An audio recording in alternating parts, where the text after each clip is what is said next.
A few years back, white Americans were asked whether or not we believed that racial discrimination was still a significant national problem for people of color, or whether it was just a problem, you know, like junk mail, wrong phone number, 2 in the morning, you can't get back to sleep, it's raining and you want to go outside for a jog, you know, a problem, but one you'll get over, you know. Whether it wasn't much of a problem, wasn't a problem at all, we just weren't sure. They also asked black and brown folk this question. Folks of color, it won't surprise you, said, yes, it is a significant problem, actually, and not just because I read about it in a sociology textbook. I actually have lived it and would be more than happy to tell you what kind of problem it's been, but these were pollsters, man, they didn't care about that. They just wanted the yes or no, then they were on to the next house. Then they asked white folks, is it or is it not a significant national problem, racial discrimination for people of color and against people of color? And only 6%, 6 out of 100 said yes, that it was a significant national problem. Just to give you an idea of how bad that is, I would have you compare it to a survey taken a few years earlier where approximately 12% of white Americans said we believe there was a fairly decent chance that Elvis Presley might still be alive. I don't know how good you are at math. I'm not very good myself, but that's a ratio that I can calculate.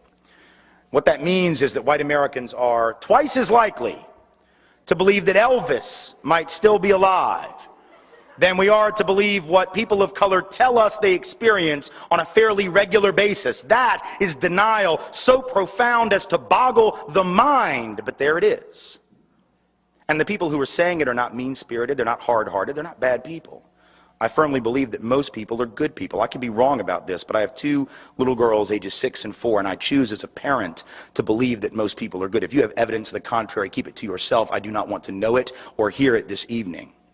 What I do know is that those individuals who said that, as well-meaning as they may have been, that they really didn't see it as a significant problem, aren't new in their denial. See, it's one thing for young people to think that the problem is solved. I almost get that. I almost understand it, because if you're under the age of 25, maybe even under the age of 35, what you know, what we tend to know, younger people, about this history and about this legacy is what we see in that grainy black and white footage every MLK Day, or maybe during Black History Month. If I were to ask you, do you believe that folks of color had equal opportunity and were treated equally in this country in 1963?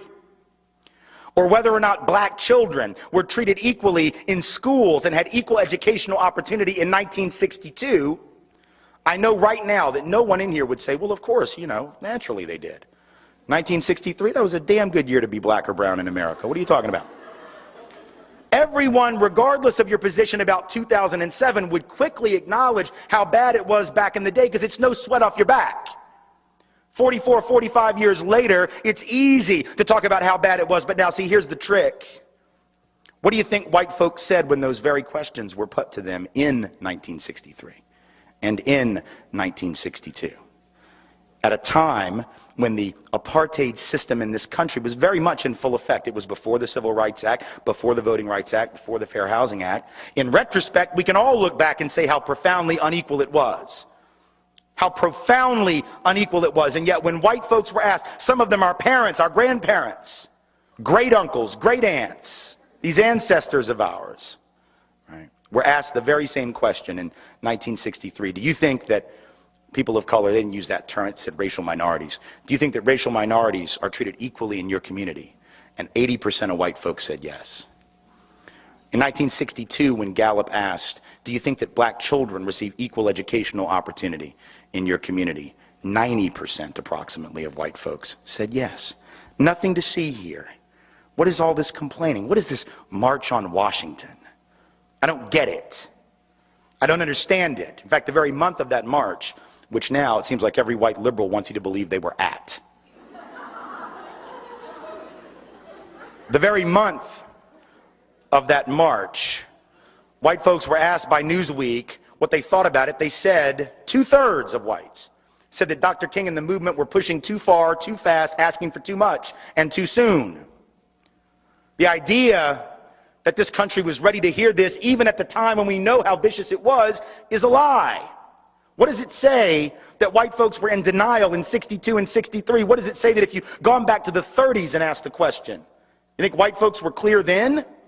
The 1890s, What did white folks say? Those southern editors of newspapers where I'm from, they would say, well, we get along fine with our Negroes down here if you Yankees would just leave us alone and stop messing in our business. Go back to 1850 and read what Dr. Samuel Cartwright, a well-respected member in good standing of the medical profession in this country, said. Not only was racism not a problem, there wasn't even a word for that yet, slavery wasn't a problem, so much so that he decided that any slave who would run away obviously had a mental illness. Because you'd have to be crazy to run away from bondage. So he came up with a term, he called it drapetomania. Don't even know what the root of that is, don't want to know, don't understand where the word came from, but that's what he called it, drapetomania. You must be crazy, you must be mentally ill to run away from your loving master. Denial. In every generation, 2007, 1963, the 30s, the 1890s, the 1850s, my point being that in every generation, members of the dominant group have said there is no problem. And in every generation, without fail, we have been wrong.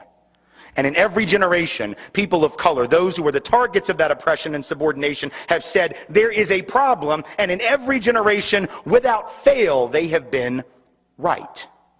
So the question for us today is, what are the odds, honestly, that people of color who have never gotten it wrong have suddenly lost their frickin' minds and have suddenly become unable to see truth and to separate it from fiction? And counter to that, what are the odds that white folks who have never gotten it right yet have suddenly become highly, highly perceptive? The odds are pretty long. And again, it's not because white folks are insensitive or hard-hearted, let alone stupid, but it is that those of us who are white have the luxury of not knowing black and brown truth. We don't know because we don't have to know. We are not tested on it. If I don't know what people of color experience, what happens to me in this country? Virtually nothing. But if people of color don't know my reality, if people of color don't know white reality better than white folks have to know it, if they cannot regurgitate it to us better than we would ever be able to regurgitate it to ourselves, all hell breaks loose. So people of color are going to have to know white history, white literature, white art, white theater, white poetry, white drama. I know we don't call it that. That's sort of the point.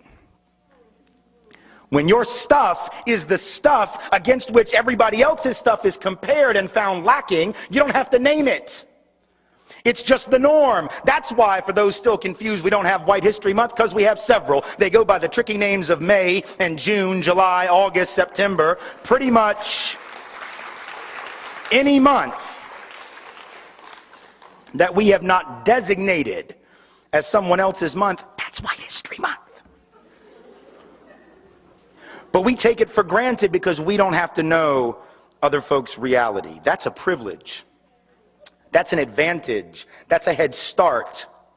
And it's one we must think about. See, that's the other piece of this, right? It's one thing for white folks to acknowledge racism.